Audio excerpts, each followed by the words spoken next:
असं आहे की मी आधीच तुम्हाला सांगितलं की मुळामध्ये सरकारी यंत्रणांच्या माध्यमातून जो कांदा खरेदी केला जातो तो कांदा या यंत्रणांनी थेट शेतकऱ्यांच्याकडूनच खरेदी केला पाहिजे आणि या ज्या नाफेड किंवा या बाकीच्या ज्या संस्था आहेत त्यांनी थेट शेतकऱ्यांच्या खात्यात डीबीटीने पैसे वर्ग केले पाहिजेत. तर व्यापाऱ्यांनी जर साठवणूक केलेली असेल तर शेतकऱ्यांना जी सवलत आपण मागितलेली आहे, अनुदान मागितलेलं आहे, ते व्यापाऱ्यांना मिळेलच असं नाही. त्यामुळं शेतकऱ्यांना याचा लाभ मिळावा याचाही प्रयत्न आहे. आणि समजा असं आहे की आम्ही काही परिपूर्ण नाही आहोत, आमच्यातही काही त्रुटी असतील, त्या रस्त्यावर मांडण्याच्या पेक्षा अक्रॉस द टेबल बसून आपण शरद सहकारी बँकेच्या सभागृहामध्ये बसून त्या ठिकाणी आपण सगळं म्हणणं ऐकून घेऊ, मार्ग काढायचा प्रयत्न करू. कारण हा विरोधी पक्षाच्या दृष्टिकोनातून सुद्धा आणि सत्तारूढ पक्षाच्या दृष्टिकोनातून सुद्धा हा शेतकऱ्यांचा आणि नागरिकांचा अतिशय महत्त्वाचा प्रश्न आहे आणि त्यामुळं आम्ही याच्यावर गांभीर्याने घेत आहोत. कुठलेही राजकारण आम्हाला याच्यात करायचं नाही. राजकारण करायचं नाही असं म्हटलं जातं. आता स्थानिक नेते महामार्ग होणार आहे, सभा लक्ष तुम्हाला केलं जाईल अशी शक्यता होते. असं आहे की मी काय आज सरकारमध्ये कुठल्या पदावर नाही. तर मला लक्ष करतील का नाही करतील याचं मी अँटिसिपेशन करायचं काही कारण नाही. मला वाटत नाही तसं ते करतील. ते सगळे जबाबदार नेते आहेत आणि ते फक्त शेतकऱ्यांच्या प्रश्नापुरतंच मर्यादित राहतील असं मला वाटतंय. त्यांचं पण काही राजकारण करायचा हेतू त्यांच्या मनात नसेल अशी मी अपेक्षा करतो. तुमचा असा जो कांदा आहे तो कांदा बऱ्यापैकी संपत आलेला आहे. तो खरेदी करायचा व्यापाऱ्यांनी खरेदी केला. जर इथून पुढच्या काळामध्ये धोरण वाढलं, तुमचा दर वाढला तर त्याचा शेतकऱ्यांना फायदा होईल. असं आहे की आजच्या तारखेला केंद्र सरकारचं धोरण नाही असं नाही. जे काही धोरण आहे त्याचा फायदा शेतकऱ्यांना होत नाही.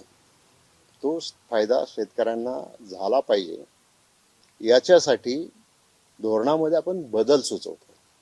आणखीन याच्यात काही बदल सुचवायचा जर असला तर शेतकरी नेत्यांनी ते आमच्यापर्यंत जर कुठल्याही मार्गाने अगदी त्यांना थेट येऊन देणं अवघड वाटत असेल तर तुमच्या मार्फत जरी आम्हाला दिलं तरी आम्ही त्याच्यावर विचार करून केंद्रापर्यंत आपली सामान्य शेतकऱ्यांची भूमिका मांडायचा प्रयत्न करू. कारण आमची शेवटी जी जबाबदारी आहे की आमची जी नाळ जोडलेली आहे ती आमची नाळ सुद्धा शेतकऱ्याशीच जोडलेली आहे आणि तेच काम आम्ही करणार आहोत. गेल्या अनेक दिवसांपासून बाजारात शेतकऱ्यांनी त्यांच्या साठवणूक कांदा साठवणूक केलेला आहे. वाढत्या तापमानाचा कुठेतरी कांद्याला नुकसान होतं, ते फेडले जातं. यासाठी सरकार आपण काय करतो? मी आधी जे ब्रीफिंग केलं ना त्याच्यामध्ये मी या सगळ्या प्रश्नांची उत्तरं दिलेली आहे. कांदा भिजला काय, कांदा उन्हाने वाळला काय, किंवा आणखीन काय त्याला नुकसान झालं काय, तर केंद्राने काय करायला पाहिजे हे. आणि हे मी जो कागद वाचला हा काय माझा कागद नाही, हे राज्य सरकारने केंद्र सरकारला दिलेल्या निवेदनाचा भाग आहे. त्याच्यावर मी जी माहिती घेतली म्हणजे इव्हन साखरेच्या किंवा साखर कारखान्यांच्या अडचणीच्या प्रश्नावर, FRPच्या संदर्भात, MSPच्या संदर्भात आज साखर कारखानदारी सुद्धा खूप प्रचंड अडचणीमध्ये आहे. जर केंद्र सरकारने याच्यामध्ये काही बेलआउट पॅकेज नाही दिलं तर कारखाने सुरू होतील की नाही अशी परिस्थिती आहे. मग पुन्हा उभ्या उसाचं करायचं काय हा प्रश्न त्याच्यामध्ये राहील. अर्थात आत्ता साखरेची चर्चा करायचं काही कारण नाही. मी चर्चा करतो फक्त कांद्याची. आणि शेतकऱ्यांना, महाराष्ट्रातल्या सगळ्या शेतकऱ्यांना मी सांगू इच्छितो की आम्ही प्रयत्न करणार आहोत. अडचण आहे, ठीक आहे, पण आता वरिष्ठ लेवलला सगळ्यांनी जे लक्ष घातलेलं आहे, मी ही पण माहिती घेतली तर केंद्रामध्ये वेगवान ॲक्टिव्हिटीज याच्यावर होत आहेत आणि त्यामुळं या ॲक्टिव्हिटीज त्या ठिकाणी कशा त्याच्यातून कसा मार्ग म्हणजे ते मार्ग काढतील आणि 10 दिवसात ते याच्यावर निर्णय घेतील अशी माझी अपेक्षा आहे. आणि आवश्यकता असेल तर खासदार साहेब येणार आहेत असं मला सांगितलं.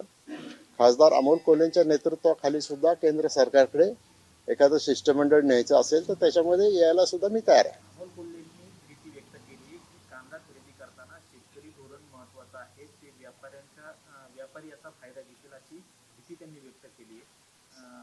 जर केंद्राचं धोरण ठरलं आणि साठेबाजी करणारे व्यापारी जर शेतकऱ्यांमार्फत जर पुढे आले तर याचा फायदा शेतकऱ्यांना नाही व्यापाऱ्यांना होणार असं. हे बघा, आता शेवटी शेतकऱ्यांनी काय करायचं आणि व्यापाऱ्यांनी काय करायचं हा त्यांचा प्रश्न आहे. म्हणूनच आमची मागणी काय आहे की शेतकऱ्याकडून जो थेट कांदा येईल त्यालाच फक्त कांदा अनुदान द्यावं. व्यापाऱ्यांच्याकडून जो कांदा येईल त्याला अनुदान मिळणार नाही. व्यापाऱ्याकडनं कांदा शेतकऱ्यांना कांदा अशी कोणती योजना आहे का शेतकऱ्यांनी त्या ठिकाणी नोंदवल्यानंतर तो कांदा शेतकऱ्याकडून थेट नाफेड मार्फत सरकार खरेदी करेल? कारण आता कांद्यांचं नुकसान मोठ्या प्रमाणात होते, शेतकरी हतबल झालेला आहे, आर्थिक विवंचनेत सापडला. असं आहे की तुम्ही थोडा तर धीर धरायला पाहिजे का नाही. असं आहे, हे सगळे छोटे छोटे जे प्रश्न आहेत ना, आम्ही हे निवेदन दिलेलं आहे, हे परिपूर्ण निवेदन आहे आणि माझी ही तयारी आहे ना की याच्यामध्ये ज्या काही गोष्टीची कमी आहे ती तुम्ही तुमचं प्रतिनिधी मंडळ 4-5 लोकांचं या, बसा, 10 या, 20 या, 100 या, मला तिथं बोलवा. पण तिथं आंदोलनाच्या ठिकाणी एखाद्याने जाणं आणि मग ते शेतकऱ्यांचा रोष आणि त्याच्यामधून एक वेगळा राजकीय ड्रामा तयार होणं हे काही बरोबर नाही. बसून अक्रॉस द टेबल इथं नाही तर पुण्याला नाही तर मुंबईला नाही तर दिल्लीला कुठे बोलवा, आम्ही यायला तयार आहोत. कारण आमची कमिटमेंट शेवटी शेतकऱ्यांशी आहे. त्यामुळे आता हे छोटे छोटे प्रश्न ज्याचा निर्णय केंद्र सरकारने करायचा आहे त्याची उत्तरं मी नाही देऊ शकत. इथे जे केंद्राने निर्णय करायचा किंवा राज्याने निर्णय जो करायचा आहे त्याची उत्तरं मी नाही देऊ शकत. पण केंद्राकडून या प्रश्नांची सोडवणूक करून घेण्याची जबाबदारी राज्याचं सरकार म्हणून राज्याच्या सरकारची, केंद्राचं सरकार म्हणून केंद्राची आणि लोकांची म्हणून आमच्यासारख्या आमची ही जबाबदारी आहे आणि त्याच्यात आम्ही करणार नाही. कांदा विकलाय त्यांनाही अनुदान दिलं जाईल, काही त्यांना आता नुकसान झाल्यामुळे तो कांदा साठवता येणार. असं आहे की शेवटी धोरणाचा ड्राफ्ट ज्या वेळेला तयार होईल केंद्रामध्ये त्याच्यामध्ये केला जातो हे आपण पाहू.